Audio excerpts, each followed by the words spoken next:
الحمد لله نحمده ونستعينه ونستغفره ونؤمن به ونتوكل عليه ونعوذ بالله من شرور أنفسنا ومن سيئات أعمالنا من يهده الله فلا مضل له ومن يضلله فلا هادي له وأشهد أن لا إله إلا الله وحده لا شريك له وأشهد أن محمدا عبده ورسوله أما بعد قال الله تعالى في كلامه المجيد والفرقان الحميد فأعوذ بالله السميع العليم من الشيطان الرجيم من حمده ونفخه ونفسه بسم الله الرحمن الرحيم يا أيها الناس اتقوا ربكم الذي خلقكم من نفس واحدة وخلق منها زوجها وبث منهما رجالا كثيرا ونساء واتقوا الله الذي تساءلون به والأرحام إن الله كان عليكم رقيبا يا أيها الذين آمنوا اتقوا الله وقولوا قولا سديدا يصلح لكم أعمالكم ويغفر لكم ذنوبكم ومن يطع الله ورسوله فقد فاز فوزا عظيما يا أيها الذين آمنوا اتقوا الله حق تقاته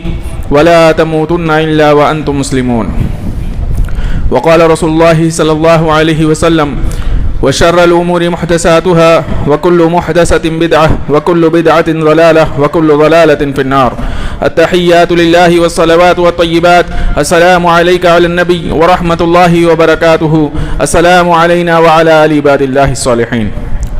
معزز سامعین، آج کے اس درس کا ہمارے خطبہ جمعہ کا موضوع ہے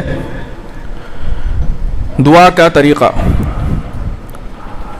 کیونکہ اس موضوع پہ ہم نے بہت پہلے بات کی تھی، لہذا میں ضروری سمجھتا ہوں کہ دعا کے تعلق سے کچھ باتیں آپ کے سامنے پہلے رکھ دوں جس سے دعا کی اہمیت ہمارے سامنے واضح ہو جائے. دعا اللہ تبارک و تعالی فرماتے ہیں کہ دعا عبادت ہے، اور اسی طریقے سے اللہ تبارک و تعالی نے دعا کو اپنے آپ سے جوڑ لیا ہے. یعنی کہ جہاں کہیں آپ دعا کا معاملہ دیکھیں گے اللہ رب العزت یہ کہتے ہیں کہ مجھ سے مانگو، اور پھر دعا کے ساتھ ہی اللہ تبارک و تعالیٰ نے اس کی قبولیت کا بھی جو ہے ہم سے ذکر کر دیا ہے. اللہ کے رسول صلی اللہ علیہ وسلم نے فرمایا کہ دعا مومن کا ہتھیار ہے، اور اسی طریقے سے دعا وہ اہم کڑی ہے جو ہماری پریشانیوں کو دور کرنے میں بڑی ہی کارساز ہے. یعنی کہ انسان جس کسی پریشانی میں ہو اور وہ اس پریشانی سے نکلنا چاہتا ہے تو دعا جو ہے وہ اسے اس پریشانی سے نکال دیتی ہے. کیونکہ اللہ تبارک و تعالیٰ نے تقدیر میں جب چیزوں کو لکھ دیا، تمام تقدیر لکھنے کے بعد میں کہا کہ دعا کے سوا اس کو کوئی چیز بدل نہیں سکتی. یعنی کہ دعا تقدیر کو بھی بدل دے سکتی ہے، یہ طاقت دعا کے اندر ہے. اسی طریقے سے اگر کوئی انسان جادو میں مبتلا ہے، دعا اس کو بدل سکتی ہے، اس کی تقدیر کو بدل سکتی ہے اور جادو کے اثر کو ختم کر سکتی ہے. ایسے اسباب بنا سکتی ہے کہ جس سے جادو کا اثر ختم ہو جائے. بہرحال انسان جس کسی پریشانی یا مصیبت میں مبتلا ہو، دعا وہ چیز ہے جو اسے اس پریشانی اور مصیبت سے نکال سکتی ہے. پھر اسی طریقے سے سب سے اہم چیز یہ ہے کہ دعا وہ تعلق ہے جو اللہ تبارک و تعالیٰ کے ساتھ بندے کا جو ہے وہ تعلق پیدا کرتی ہے. یعنی کہ دعا کی وجہ سے بندہ اللہ تبارک و تعالیٰ سے جڑ جاتا ہے. اب آپ دیکھیں ہوں گے کہ جو لوگ اللہ تبارک و تعالیٰ پر یقین رکھتے ہیں، اللہ تعالیٰ سے دعا کرتے ہیں، وہ دن اور رات اللہ تبارک و تعالیٰ کی خوشنودی حاصل کرنے کی کوشش کرتے ہیں. وہ یہ دیکھتے ہیں کہ کیسے اللہ رب العزت خوش ہو جائے گا. کیونکہ انہیں پتا ہے کہ دعاؤں کا قبول کرنے والا اللہ ہے، اور اگر میں اللہ تبارک و تعالیٰ کو خوش کروں گا، اللہ تبارک و تعالیٰ کو راضی رکھوں گا تو اللہ تبارک و تعالیٰ میری دعائیں قبول فرمائیں گے. لیکن اس کے برعکس وہ لوگ جو اللہ تبارک و تعالیٰ کے تعلق سے یہ بدگمانی میں رہتے ہیں کہ اللہ ہماری دعا قبول نہیں کرتا، وہ لوگ جو بدگمانی میں رہتے ہیں کہ اللہ تبارک و تعالیٰ ہماری دعا قبول نہیں کرتا، آپ ان کو دیکھیں گے کہ وہ اللہ تبارک و تعالیٰ سے بے پرواہ ہو جاتے ہیں. ان کو اللہ تبارک و تعالیٰ کی کوئی پرواہ نہیں ہوتی، اللہ تعالیٰ کے حدود کی کوئی پرواہ نہیں ہوتی. کیونکہ انہوں نے یہ سمجھ رکھا ہے کہ ہم کو اللہ تبارک و تعالیٰ کے علاوہ کوئی اور کسی اور کے پاس ہم جائیں گے، کوئی جہاز، کوئی پہاڑ، کوئی پتھر یا کوئی اور چیز یا اللہ تعالیٰ کی کوئی اور مخلوق، ہم ان کے پاس جائیں گے اور اللہ تبارک و تعالیٰ جو ہم کو نہیں دے رہا ہے، جو ہماری نہیں سن رہا ہے، ہم ان سے بول کر وہ کام اللہ تعالیٰ سے کروا لیں گے. تو ایسے لوگوں کو آپ دیکھیں گے کہ یہ شریعت کی پابندی کرنے والے نہیں ہوں گے، یہ گنہگار ہوں گے اور یہ گناہوں سے توبہ کرنے والے نہیں ہوں گے. اور ان کے دلوں میں اللہ تبارک و تعالیٰ کی قدر و منزلت ان کے دلوں میں پائی نہیں جائے گی. اور نہ ہی اللہ تبارک و تعالیٰ کو خوش کرنے کے بارے میں سوچیں گے، نہ ہی اللہ تبارک و تعالیٰ کو راضی کرنے کے بارے میں سوچیں گے، نہ ہی اللہ تعالیٰ کا ذکر کریں گے. آپ ان کے زبانوں پر اللہ کا ذکر کم اور اللہ کے علاوہ دوسروں کا ذکر زیادہ سنیں گے. اٹھتے بیٹھتے غیر اللہ کا ذکر ان کے منہ سے سنا جائے گا. کیونکہ انہوں نے یہ سمجھ رکھا ہے کہ اللہ ہماری دعا قبول نہیں کرتا. میرے بھائیوں بتاؤ، کیا تم نے اس طریقے سے اللہ سے مانگا ہے جس طریقے سے اللہ سے مانگنے کا حق ہے؟ ایک عام ادنا سے انسان سے اگر کوئی چیز انسان کو مانگنی ہو تو وہ اس کے سامنے جاتا ہے، عاجزی انکساری اختیار کرتا ہے، اس کی تعریف کرتا ہے اور اس کے بعد میں اپنا معاملہ اس کے سامنے پیش کرتا ہے. اور اس کے برخلاف اللہ رب العزت جو تمام عالموں کا مالک ہے اور جس کو جو کچھ ملا ہے اللہ تبارک و تعالیٰ نے عطا فرمایا ہے، ایسے رب سے جو ہر چیز پر قادر ہے، ایسے رب سے جو ہر چیز پر قادر ہے ہم مانگتے ہیں اور مانگنے کا سلیقہ نہیں ہے. پھر گلا الٹے اللہ تبارک و تعالیٰ سے کہ اللہ ہماری نہیں سنتا. میرے بھائیوں، یہ سراسر ظلم ہے، سراسر ناانصافی ہے کہ ہم نے اللہ رب العزت سے ویسے مانگا ہے جیسے مانگنے کا حق ہے، کہ ہم نے اللہ تبارک و تعالیٰ سے سوال عاجزی اور انکساری کے ساتھ کیا ہے کہ ہم یہ کہیں کہ اللہ تو ہماری نہیں سنتا. اللہ اکبر، اللہ اکبر. میرے بھائیوں، کیسا بڑا بہتان ہے اللہ تبارک و تعالیٰ پر کہ اللہ تبارک و تعالیٰ بندوں کی نہیں سنتا. جبکہ دعا ایک ایسی عبادت ہے کہ اللہ تبارک و تعالیٰ نے فرمایا جو مجھ سے یہ دعا مانگتا ہے اللہ تبارک و تعالیٰ اس سے خوش ہوتا ہے، اس سے راضی ہوتا ہے. اللہ کے رسول صلی اللہ علیہ وسلم فرماتے ہیں جو اللہ سے نہیں مانگتا اللہ تعالیٰ اس سے ناراض ہو جاتے ہیں. تو ایسی دعا یہ ایک ایسا عمل ہے، ایک ایسی عبادت ہے کہ اللہ تبارک و تعالیٰ اس سے بہت ہی زیادہ خوش ہوتے ہیں. تو ایسی عبادت کو ہم نے سمجھا نہیں، اس کے تعلق سے معلومات حاصل نہیں کیے اور کوتاہی سے برتتے رہے. اس کا نقصان کیا ہوا؟ ہماری زندگیوں میں پریشانیاں مصیبتیں آئے ہیں اور سالہ سال سے وہ پریشانیاں مصیبتوں میں مبتلا ہیں. ہاں یہ اور بات ہے کہ اگر آپ کبیرہ گناہوں سے بچتے ہو، کبیرہ گناہوں سے بچے ہوئے ہو اور اس کے باوجود بھی آپ پریشان ہو، کبیرہ گناہوں سے بچے ہوئے ہو اس کے باوجود بھی آپ پریشان ہو، تو پھر ہو سکتا ہے یہ اللہ تبارک و تعالیٰ کی طرف سے آزمائش ہے، کیونکہ اللہ تبارک و تعالیٰ اپنے نیک بندوں کو آزماتا ہے اور اس کے عوض ان کو اعلیٰ مقامات اللہ تبارک و تعالیٰ جنت میں عطا فرمائیں گے. تو اپنا محاسبہ کیجئے کہ ہم ویسے لوگوں میں سے ہیں جن کا ایمان اتنا قوی ہے کہ اللہ تبارک و تعالیٰ ان کو آزما رہا ہے، یا نہیں ہم ایسے ہیں کہ ہم سے صغیرہ کبیرہ گناہ ہوتے جا رہے ہیں اور پھر اس کے بعد میں ہم جو ہے پریشانیوں میں ہیں. اگر اس کے باوجود بھی کبیرہ صغیرہ گناہوں کے بعد ہم پریشانیوں میں مبتلا ہیں، اس کا مطلب یہ ہے کہ ہماری کوتاہی ہے. تو لہٰذا یہ تمام چیزوں کا حل دعا ہے. میرے بھائیوں، ہدایت بھی اللہ تبارک و تعالیٰ دیں گے، دعا ہی کے ذریعے دیں گے، دعا ہی کی بدولت دیں گے. آپ کے سامنے اس سے پہلے میں ذکر کر چکا ہوں کہ اللہ تبارک و تعالیٰ نے ہدایت کو بھی اللہ تبارک و تعالیٰ نے اپنے سے مانگنے کی طرف منسوب کر دیا ہے کہ اللہ تبارک و تعالیٰ نے فرمایا کہ تم سب گمراہ ہو اور میں ہدایت دینے والا ہوں، مجھ سے ہدایت طلب کرو میں ہدایت دوں گا. تم سب بھوکے ہو میں رزق دینے والا ہوں، مجھ سے رزق طلب کرو میں رزق عطا فرماؤں گا. تم سب ننگے ہو میں کپڑا دینے والا ہوں، مجھ سے مانگو میں عطا کروں گا. اللہ اکبر، کتنی اہم چیزیں ہیں. ہدایت سب سے اہم، دنیا میں کوئی نعمت نہ ملے، کھانا نہ ملے، پانی نہ ملے، ہدایت مل جائے کامیاب ہو جائے گا، کامیاب ہو جائے گا. اللہ تبارک و تعالیٰ نے فرمایا یہ ہدایت مجھ سے مانگو میں دوں گا. کھانا جس کے بغیر انسان مر جائے اللہ تعالیٰ نے فرمایا مجھ سے مانگو میں دوں گا. کپڑا جس کے بغیر سردی گرمی انسان پریشان ہو جائے، اپنی عزت کو چھپا نہ سکے، اللہ تبارک و تعالیٰ نے فرمایا مجھ سے مانگو میں عطا کروں گا. اللہ اکبر. دوسری کوئی نعمت نہ ملے، یہ تین چیزیں مل جائیں انسان زندہ بھی رہ سکتا ہے اور دنیا اور آخرت میں کامیاب ہو سکتا ہے. اور یہ تینوں نعمتوں کو اللہ تبارک و تعالیٰ نے اپنی طرف منسوب کر لیا، مجھ سے مانگو میں دوں گا. اللہ اکبر. تو میرے بھائیوں، ضروری ہے کہ میں اور آپ جو ہے اس دعا کو سمجھیں کہ یہ دعا کا کیا طاقت ہے، اس دعا کی کیا طاقت ہے. کیونکہ اگر ہم اس کی طاقت کو سمجھیں گے، اس کی اہمیت کو سمجھیں گے، تبھی اس کے تعلق سے معلومات حاصل کرنے کی کوشش کریں گے، اور اگر معلومات حاصل کریں گے تو ہی اس سے فائدہ اٹھا سکیں گے۔ معلومات حاصل نہ کر سکیں گے، دعا کی کیا اہمیت ہے پتہ نہیں، سالوں سال سے مانگ رہے ہیں لیکن کچھ ہو نہیں رہا ہے۔ کیوں نہیں ہو رہا ہے؟ خرابی ہمارے میں ہے، ہم کو مانگنے کا طریقہ نہیں آتا۔ آئیے اللہ تبارک و تعالیٰ سے کس طریقے سے مانگا جائے، ہم اس کا طریقہ جو ہے ہم سیکھتے ہیں۔ اللہ تبارک و تعالیٰ ہم سب کو کہنے سننے سے زیادہ عمل کے اللہ تبارک و تعالیٰ توفیق عطا فرمائے۔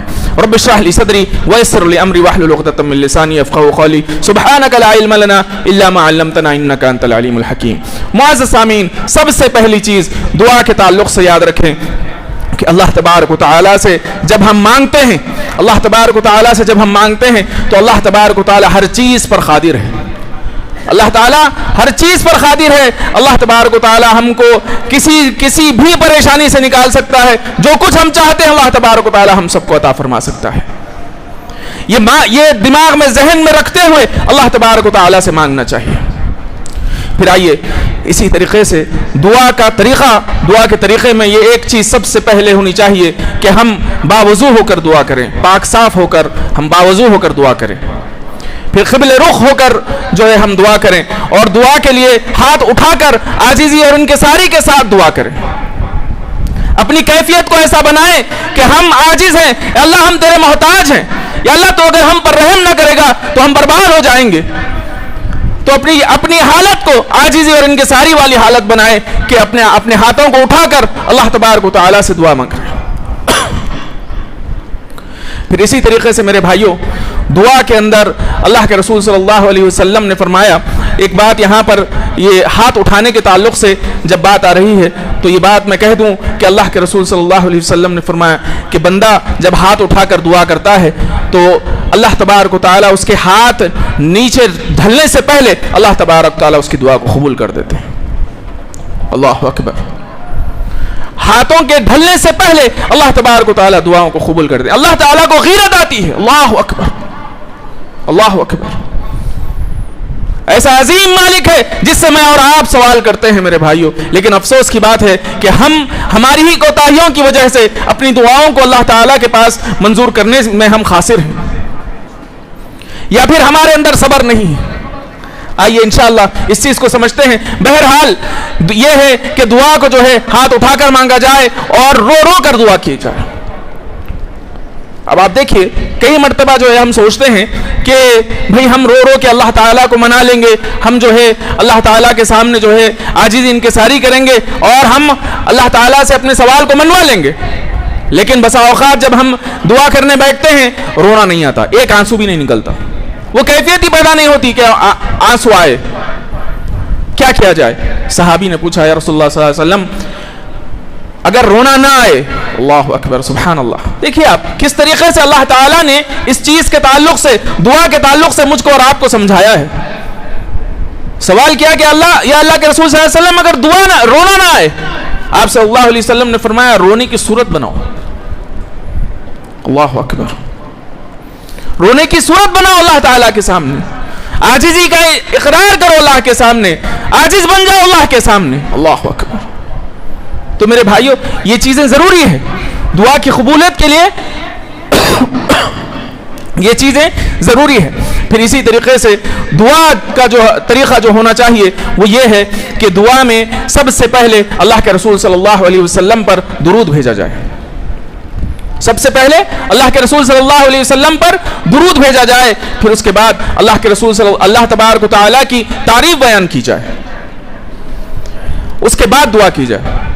اللہ کے رسول صلی اللہ علیہ وسلم مسجد میں تشریف فرما تھے، ایک شخص داخل ہوا، اس نے دعا کی، اللہ کے رسول صلی اللہ علیہ وسلم نے فرمایا اے شخص تو نے جلدی کی، تو نے دعا کرنے میں جلدی کی، تجھ کو چاہیے تھا کہ تو مجھ پر درود بھیجتا، پھر اللہ تبارک و تعالیٰ کی تعریف بیان کرتا اور پھر دعا کرتا۔ ایک دوسرے صحابی مسجد میں داخل ہوئے، انہوں نے جیسے ہی وہ داخل ہوئے انہوں نے اللہ کے رسول صلی اللہ علیہ وسلم پر درود بھیجا، اللہ تبارک و تعالیٰ کی تعریف بیان کی۔ اللہ کے رسول صلی اللہ علیہ وسلم نے فرمایا اے شخص مانگ جو مانگنا چاہتا ہے۔ اللہ اکبر۔ اے شخص مانگ جو مانگنا چاہتا ہے تیری دعا رد نہیں کی جائے گی. اللہ اکبر اللہ اکبر. کیسی گارنٹی ہے یہاں پر. مانگ جو مانگنا چاہتا ہے اور تیری دعا رد نہیں کی جائے گی. سبحان اللہ. کیا مجھ کو اور آپ کو یہ طریقہ پتا ہے دعا کا؟ کیا ہم نے ایسے دعا کی ہے اللہ تبارک و تعالیٰ سے؟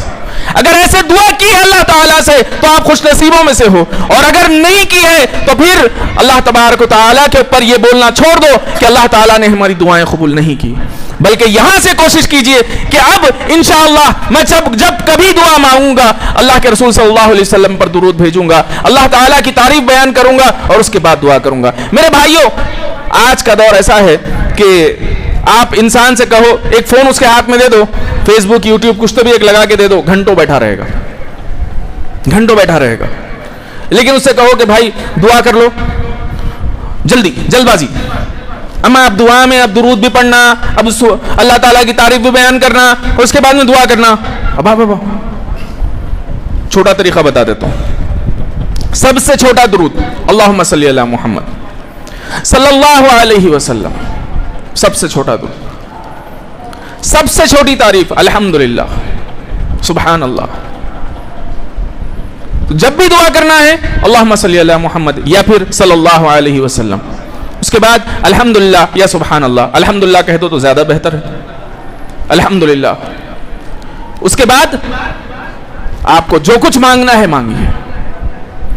گارنٹی ہے یہاں پر اللہ کے رسول صلی اللہ علیہ وسلم کی گارنٹی. مطلب یہ ہے کہ اللہ کی گارنٹی ہے, کیونکہ وما ينطق عن الهوى, اللہ کے رسول صلی اللہ علیہ وسلم جو کچھ کہتے ہیں اپنی مرضی سے نہیں کہتے. ان هو الا وحی یوحى, بلکہ یہ وحی ہے جو اللہ تبارک و تعالیٰ کی طرف سے کی جاتی ہے.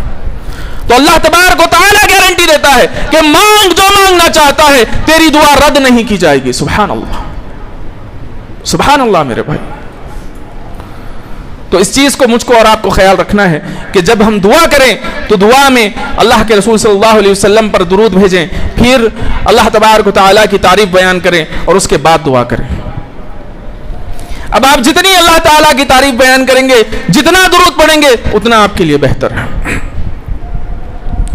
پھر اسی طریقے سے دعاؤں کے اندر آپ دیکھیں کہ انشاءاللہ آگے کے درس میں انشاءاللہ میں آپ کے سامنے, اللہ نے موقع دیا, اللہ نے توفیق دی, تو آپ کے سامنے دعاؤں کے اندر وہ اذکار یا پھر وہ کلمات آپ کے سامنے انشاءاللہ بیان کروں گا کہ جن کے کرنے کی وجہ سے, جن کے پڑھنے کی وجہ سے اللہ تبارک و تعالیٰ دعاؤں کو قبول فرماتا ہے. بہرحال دعاؤں کے طریقے کے تعلق سے جو ہے ہم یہاں پر بات کر رہے ہیں, تو لہٰذا میں اس چیز کو انشاءاللہ کبھی دوسرے وقت جو ہے کور کروں گا. یہاں پر بس اتنا سمجھ لیجئے کہ دعاؤں کے اندر ہم کو جس چیز کا خیال رکھنا ہے وہ یہ ہے کہ اللہ تبارک و تعالیٰ کے سامنے عاجزی انکساری کے ساتھ دعا کریں, اور پھر دعا کرتے وقت ہمارے دلوں میں شک نہ ہو کہ یہ دعا قبول ہوتی یا نہیں ہوتی,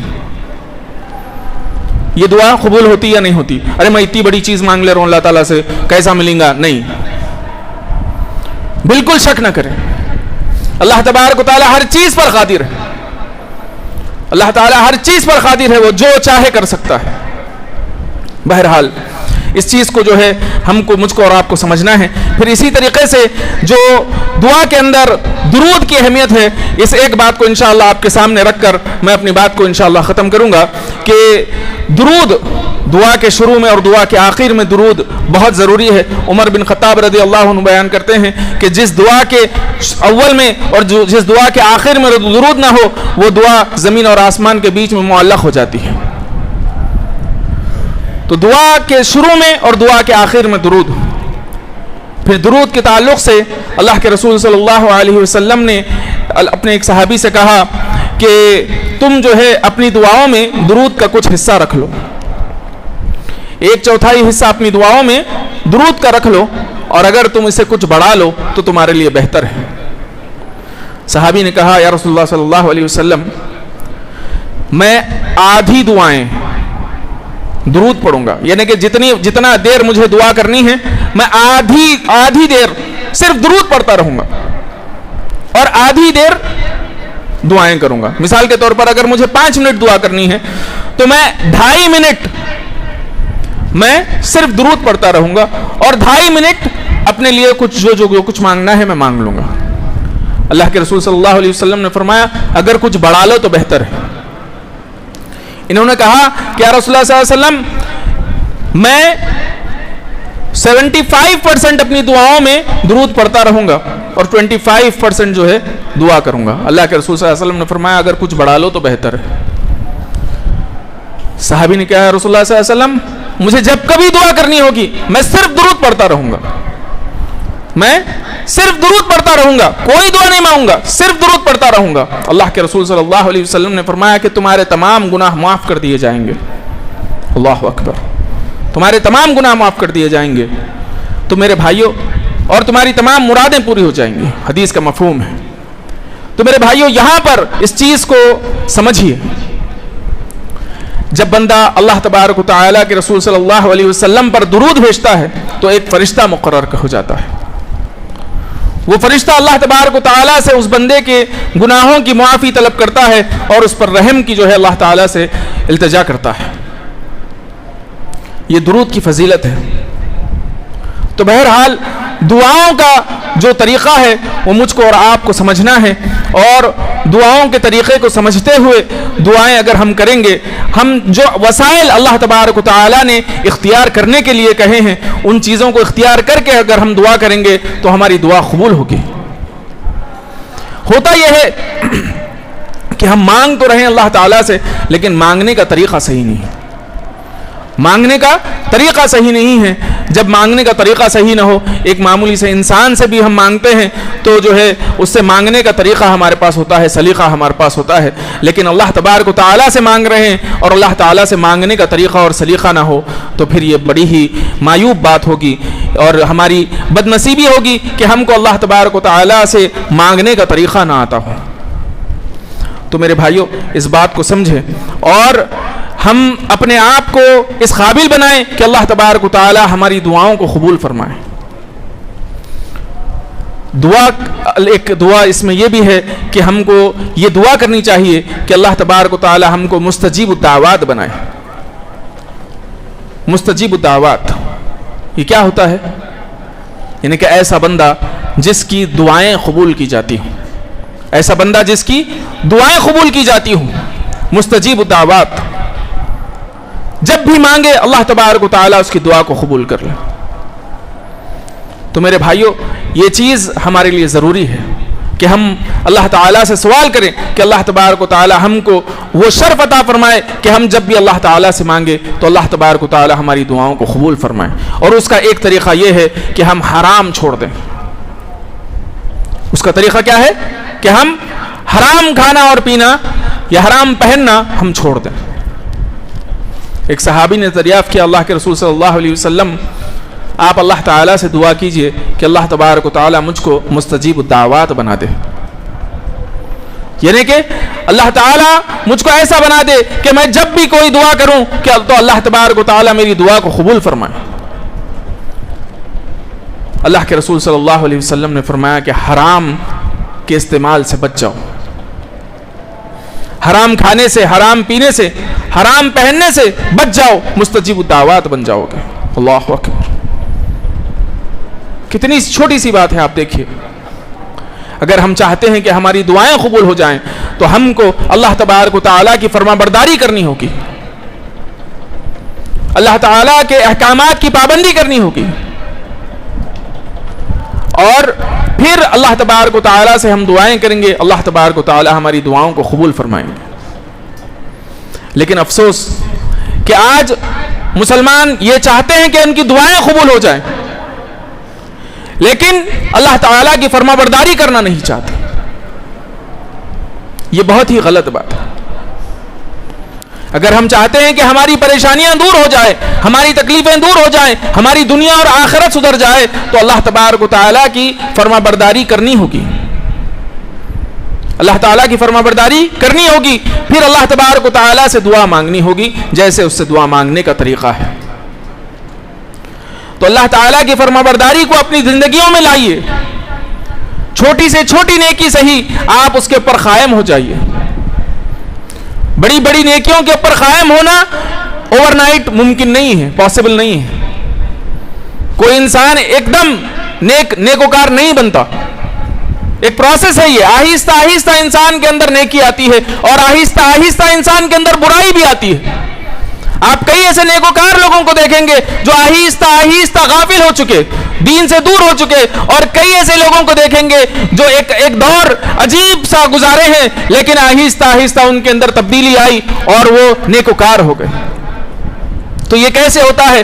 آہستہ آہستہ چھوٹی چھوٹی عادتوں سے ہی اللہ تبارک و تعالیٰ نیکی کو ڈیولپ کرتے ہیں، اور اسی طریقے سے چھوٹی چھوٹی عادتوں سے ہی اللہ تبارک و تعالیٰ کے بدنصیب بندے اللہ کے دین سے دور ہو جاتے ہیں. تو کسی نیکی کو چھوٹی نہ سمجھے، کسی برائی کو چھوٹی نہ سمجھے. جب ہم اللہ تبارک و تعالیٰ کے لیے وقت نکالیں گے، اللہ تعالیٰ کے دین کے، اللہ تعالیٰ کے احکامات کی پابندی کرنے لگیں گے، اللہ تبارک و تعالیٰ ہماری دعاؤں کو قبول فرمائیں گے. تو دعاؤں کی قبولیت میں دعا کے طریقے کے ساتھ ساتھ اللہ تعالیٰ کی فرما برداری بھی جڑی ہوئی ہے. جو جتنا نیک ہوگا اللہ تبارک و تعالیٰ اس کی دعاؤں کو اتنی جلدی قبول کریں گے. تو میرے بھائیوں، یہاں پر ایک چھوٹی سی بات میں رکھ کر انشاءاللہ اپنی بات کو ختم کروں گا کہ یہ جو دعا کا طریقہ ہے، دعا کے طریقے میں، دعا کرنے میں، جب ہم دعا کرتے ہیں، دعا کرنے میں اللہ تبارک و تعالیٰ نے دعا کی قبولیت رکھ دی ہے. لیکن یہ بات ہے کہ دعا جب ہم اللہ تبارک و تعالیٰ سے کرتے ہیں تو یہ دعا کی قبولیت کبھی کبھی فوراً ہو جاتی ہے اور کبھی کبھی دعا کی قبولیت کے لیے ایک وقت درکار لگتا ہے. موسیٰ علیہ السلام اللہ تبارک و تعالیٰ سے دعا کیے، اور کیسی دعا؟ ہر نبی کو ایک دعا کا موقع اللہ تبارک و تعالیٰ نے دیا ہے. ہر نبی سے اللہ تعالیٰ نے کہا کہ ایک دعا تمہاری ایسی ہے زندگی میں کہ میں اسے ضرور قبول کروں گا، گارنٹیڈ کہ قبول ہوگی ہی ہوگی. ایک دعا ایسی کہ وہ قبول ہی ہوگی. یوں تو ہر دعا جب بندہ کرتا ہے تو قبول ہوتی ہے، لیکن اس کے طریقے الگ ہوتے ہیں، اس سے پہلے آپ کے سامنے ذکر کیا. لیکن ہر نبی کو اللہ تبارک و تعالیٰ نے ایک ایسا آپشن، ایک ایسی دعا دی ہے کہ وہ جو مانگیں گے وہی ملے گا، گارنٹیڈ قبولیت. موسیٰ علیہ السلام نے مانگا، کیا مانگا؟ فرعون اور فرعونیوں سے نجات. فرعون اور فرعونیوں سے نجات مانگی موسیٰ علیہ السلام نے. اللہ تعالیٰ نے فرمایا موسیٰ یہ دعا قبول ہو گئی. کیا فرمایا؟ یہ دعا قبول ہو گئی. دعا مانگے، اللہ تعالیٰ نے جب ہی بتا دیا کہ یہ دعا قبول ہو گئی. لیکن آپ کو پتا ہے کہ یہ دعا کے مانگنے اور دعا کے قبولیت کے عمل میں آنے میں کتنا وقت لگا؟ 20 سال. کتنا لگا؟ 20 سال. کیسی دعا ہے؟ گارنٹیڈ قبول ہوئی ہوئی دعا کہ جس کے بارے میں اللہ تعالیٰ نے فرمایا ایک دعا تمہاری زندگی میں ایسی ہوگی جس کو قبول کروں گا. وہ والی دعا قبول ہو گئی، مانگتے ہی قبول ہو گئی. لیکن ایگزیکیوشن میں کتنا ٹائم لگا؟ 20 سال. 20 سال صبر کرنا پڑا. میرے بھائیو بات سمجھ میں آ رہی ہے؟ ہم اللہ سے دعا مانگتے ہیں تو مانگنا اس یقین کے ساتھ چاہیے کہ یہ دعا اللہ تعالیٰ نے قبول فرما لی. لیکن ہاں، اللہ تبارک و تعالیٰ جب چاہے گا عطا فرمائے گا. تو صبر کے ساتھ میں دعا کرنی ہوگی. اللہ کے رسول صلی اللہ علیہ وسلم نے فرمایا بندہ جب اللہ سے دعا کرتا ہے تو دعا قبول ہوتی ہے، الا یہ کہ بندہ جلد بازی نہ کرے. الا یہ کہ بندہ جلد بازی نہ کرے، اور جلد بازی یہ ہے کہ بندہ یہ کہے کہ اللہ میری دعا قبول نہیں کرتا. اللہ اکبر. بات سمجھ میں آئی میرے بھائیو؟ جب دعا اللہ تعالیٰ سے کی جاتی ہے، اللہ کے رسول صلی اللہ علیہ وسلم فرماتے ہیں کہ دعا قبول ہوتی ہے. لیکن بندہ جلد بازی نہ کرے، اور جلد بازی یہ ہے کہ بندہ یہ کہے کہ میری دعا قبول نہیں ہوتی. تو یہ کہنا چھوڑ دیجئے کہ میری دعا قبول نہیں ہوتی اور دعاؤں کو سنوارنا شروع کر دیجئے. دعاؤں کا طریقہ، دعائیں اللہ تعالیٰ سے کیسے مانگے، کیسے اللہ تعالیٰ کو منائیں، یہ منانا سیکھیے. یہ منانے کے بارے میں معلومات حاصل کیجئے. یہ سوچنا شروع کیجئے کہ کیسے اللہ تعالیٰ میری دعاؤں کو قبول فرمائے گا. کیسے میں یہ مقام پر پہنچوں کہ میں جب اللہ تعالیٰ سے مانگوں تو اللہ تعالیٰ میری دعاؤں کو قبول کر دے، میری دعاؤں کو اللہ کبھی رد نہ کرے. یہ کامیابی ہے میرے بھائیوں۔ اللہ تعالیٰ سے ہم آخری میں دعا کرتے ہیں کہ اللہ تبارک و تعالیٰ ہم سب کو مستجیب الدعوات بنائے، اللہ تبارک و تعالیٰ ہم سب کو کہنے سننے سے زیادہ عمل کی توفیق عطا فرمائے، اللہ تبارک و تعالیٰ ہمارے لیے دین کو آسان کر دے، اللہ تبارک و تعالیٰ ہماری دنیا کی مشکلوں کو آسان کر دے، اللہ تبارک و تعالیٰ ہم سب کو ہدایت کاملہ، صحت کاملہ، خاتمہ بالخیر عطا فرمائے۔ جو کوئی بے روزگار ہیں اللہ تبارک و تعالیٰ کشادہ رزق عطا فرمائے، جو بے اولاد ہیں اللہ تبارک و تعالیٰ نیک اور صالح اولاد عطا فرمائے۔ یا رب العالمین ہم میں جو پریشان حال ہیں، جس کسی پریشانی میں ہے یا اللہ تو اس پریشانی کو ہم سے دور کر دے، یا اللہ جو بیمار ہیں یا اللہ تو ان کو شفائے کاملہ عاجلہ عطا فرما، جو بے روزگار ہیں اللہ کو کشادہ رزق عطا فرما، جو حرام میں مبتلا ہے اللہ تعالیٰ حرام سے نکال کر ہم سب کو حلال اور کشادہ رزق عطا فرما۔ یا اللہ ہماری زندگیوں میں سکون عطا فرما، ہمارے گھروں میں سکون عطا فرما، ہماری بستی ہمارے ملک میں سکون عطا فرما۔ یا اللہ دنیا میں جہاں کہیں مسلمان چلتے بستے ہوں یا اللہ ان کو سکون عطا فرما، ان کی جانوں کی، مالوں کی، آبرو کی حفاظت فرما۔ یا رب العالمین ہماری مدد فرما۔ یا رب العالمین جب تک ہم کو زندہ رکھ، اسلام پہ ہم کو زندہ رکھ، جب ہمارا خاتمہ ہو ایمان پر ہمارا خاتمہ ہو، اس حال میں اپنے پاس بلا کہ ہمارے تمام گناہوں کو معاف فرما چکا ہو وہ اور ہم سے راضی اور خوش ہو چکا ہو۔ وآخر دعوانا ان الحمد للہ رب العالمین۔